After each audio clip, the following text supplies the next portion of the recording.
The electric car company Tesla is planning its next moves after an IPO that raised $226 million, about a quarter more than expected. I want to bring in the man who staked his personal fortune on that IPO. He's the PayPal co-founder, Elon Musk. And Elon, great to have you with us. We've been looking forward to talking with you.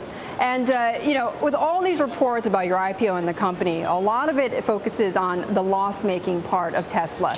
Hasn't made any money. The prototype, you don't know yet whether or not you're going to be able to mass produce a company on the Model S. There's no distribution system yet. It almost seems as if investors are buying into your company on a leap of faith. Well, first of all, I should mention that not only were we able to increase the size of the offering and price above the range, but the quality of investor that people will see, when people see who's investing in an IPO, it's the smartest, most long-term thinking investors in the market. It's really an amazing set of investors. So I think it's just worth noting that the smartest money in the world is betting on Tesla.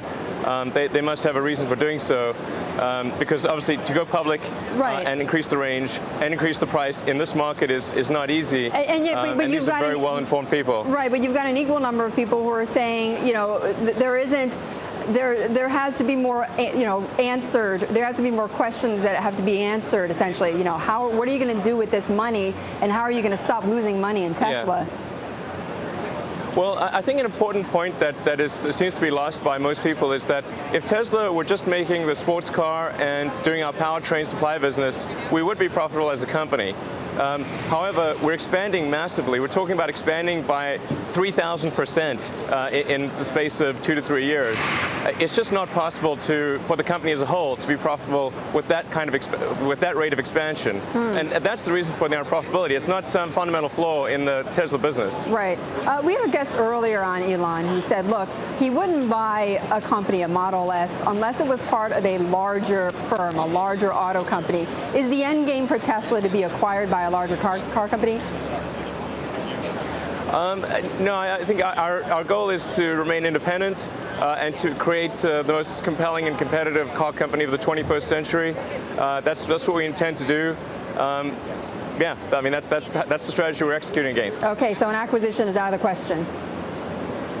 I wouldn't say it's out of the question. It's just not something we're aiming for. Okay. I don't think it's sort of like aiming for happiness. You don't aim for happiness. You do things that result in happiness. And it might appear, right? Okay, Elon. Before I leave you, though, I've got to ask you about your divorce proceedings because they are part of your prospectus. You've tried to reassure investors that your divorce settlement is not going to impact your holdings in Tesla. How can you guarantee that? Well, it's a longer explanation than can be given in a short interview. But suffice to say that the Department of Energy, the Underwriters Council, other investors have done their due diligence, and to the best of their assessment, they don't think it will affect your stake is not going under 65% in Tesla, is what you're saying. You're guaranteeing that. Yeah, to be precise, that no more than 35% of my ownership of Tesla would be sold. That is correct. There is no way that could occur. Okay, Elon, we're going to have to leave it there, but I appreciate you joining us and taking some of these questions. Tesla CEO Elon Musk talking about the IPO.